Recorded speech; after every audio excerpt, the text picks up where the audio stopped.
Pessoal, o tema da semana é xenofobia. Nada mais atual do que xenofobia, que pode ser definida enquanto o ódio ao estrangeiro, ao que é estrangeiro.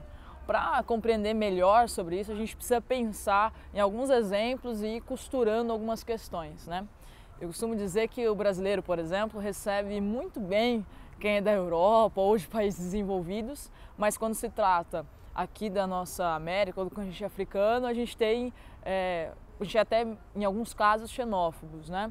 Como exemplo, aí a gente pode trabalhar a questão dos venezuelanos que estão vindo para o Brasil por uma questão de instabilidade político-econômica, ou ainda os haitianos que vieram por conta, e que ainda vêm, né, por conta do terremoto em 2010 e também da situação econômica e política do país, ou os bolivianos que vêm para o Brasil, sobretudo para São Paulo, em busca de uma vida melhor, e que sofrem muitas vezes num grau diferente do grau da Europa, mas que sofrem sim xenofobia e que são em grande parte excluídos da sociedade. Os bolivianos, por exemplo, além da xenofobia, em alguns casos trabalham em indústrias têxteis com um trabalho análogo à escravidão, né, recebendo centavos por roupa, por exemplo.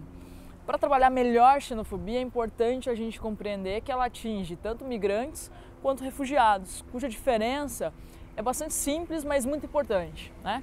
Migrantes são aqueles que, em termo geral, se deslocam de um lugar para o outro, não necessariamente por uma perseguição, pode ser simplesmente para melhorar de vida, para estudar em outro lugar, né? Já refugiados, pela definição do artigo 14 da Declaração Universal dos Direitos Humanos, são aqueles que são perseguidos em seu país de origem e, portanto, têm o direito de buscar e gozar asilo em outro país, né?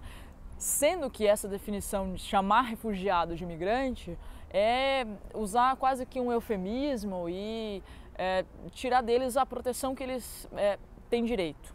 Na verdade, assim, tanto migrantes quanto refugiados têm a proteção garantida pela dignidade humana. Entretanto, refugiados, além dessa questão, têm o próprio Estatuto de 51, que protege exclusivamente os refugiados e fala sobre seus direitos. Então, quando a gente usa uma palavra por outra, a gente está aí diminuindo, na verdade, a situação do refugiado. Então, o refúgio é uma questão bastante significativa, que tem sua importância e que merece nossa atenção, que está junto no tempo aí da xenofobia. Além de tudo isso, eu tenho que pensar nos grandes fluxos migratórios, esses do Brasil que eu falei agora, mas também aqueles outros mais significativos em termos de número de pessoas na Europa, por exemplo, ou ainda do Oriente Médio, né? O próprio Oriente Médio tem uma migração interna muito grande por conta dos conflitos, Afeganistão, Iraque, Síria, claro, né? O norte da África também, ou o chifre da África, né? Como a Somália, a Etiópia, o Sudão do Sul, né? Migrações por diversos motivos, desde terrorismo, guerra civil, ou ainda situações de miséria. Tudo isso vai gerar uma migração interna muito grande, né? Interna que eu digo, ou um deslocamento interno, ou ainda uma migração, um deslocamento entre países próximos. Dessas regiões, eles vão para regiões como a América, vão para a Ásia que eu digo mais a Oriente, né? Porque no Oriente Médio ainda ou já é Ásia, né?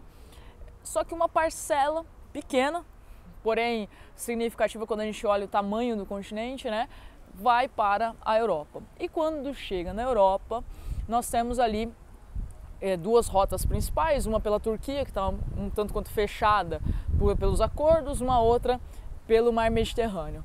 Quando conseguem chegar, né, quando não morrem antes no Mar Mediterrâneo, infelizmente essa é uma realidade, quando conseguem chegar na Europa, muitos deles, pela própria situação econômica da Europa, ficam à parte da sociedade e acabam sofrendo em alguns casos com a xenofobia.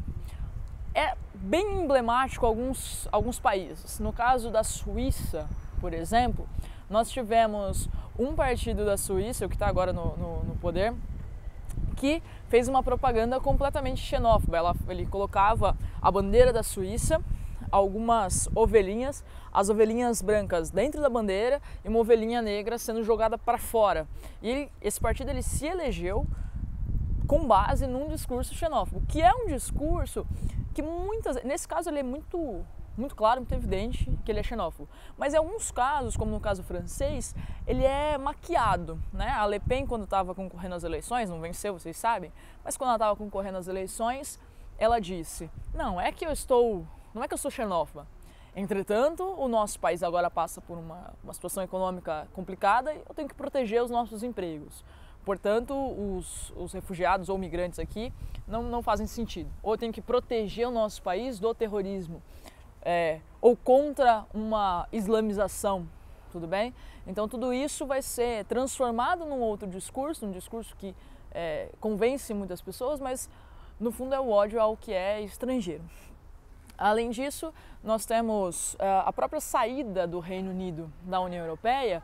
Um dos argumentos de quem queria sair do bloco era justamente não ter, né, já que se saísse, né, não ter mais que dividir a cota de refugiados que a União Europeia tinha separado para cada país. Então, a saída do Reino Unido da União Europeia também teve esse argumento no meio. Também é um argumento vestido de situação econômica, mas que no fundo é sim xenofobia. Então a xenofobia ela se estabelece tanto de um indivíduo para com o outro, mas também de um Estado contra grupos específicos de indivíduos, né?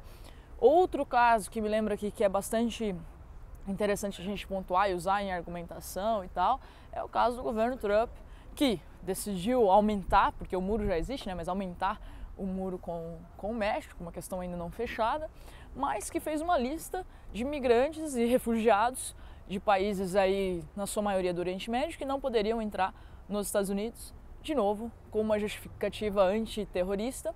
Só que eu não preciso nem lembrá-los, mas farei isso porque faço com insistência, né?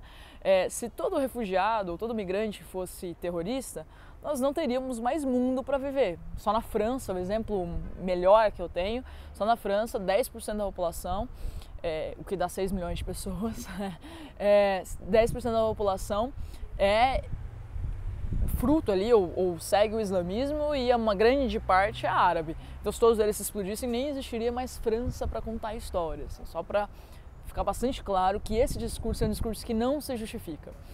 E, mais grave do que isso, a própria xenofobia pode gerar o terrorismo. O que acontece? Quando você pratica a xenofobia, o ódio para com o estrangeiro, você isola ele da sociedade. Muitas vezes ele já não tem emprego, fica isolado, completamente isolado da sociedade, o que faz com que ele se alimente ou seja mais vulnerável aos discursos extremistas. Sendo mais vulnerável aos discursos extremistas, ele é facilmente convencido a praticar um atentado terrorista. Então, a própria xenofobia alimenta o terrorismo alimenta a xenofobia, é um ciclo meio que sem fim, e no meio de tudo isso, quem morre tanto de um lado quanto de outro são pessoas, né, seres humanos. Dado tudo isso, eu não preciso nem dizer para vocês que a questão da xenofobia está muito ligada a um ultranacionalismo, a ideia de que a minha nação precisa ser protegida contra o mundo, algo que é bastante estranho quando a gente está falando de um contexto global, porque globaliza-se tudo, né? Tem muitas questões de vestibular que falam sobre a globalização, mas é a globalização do quê? Do dinheiro, das mercadorias, mas não das fronteiras, né? Não há uma abertura de fronteiras, muito pelo contrário. Há um arrefecimento delas, há um aumento delas. Bem, é isso, pessoal. Um grande abraço e até a próxima.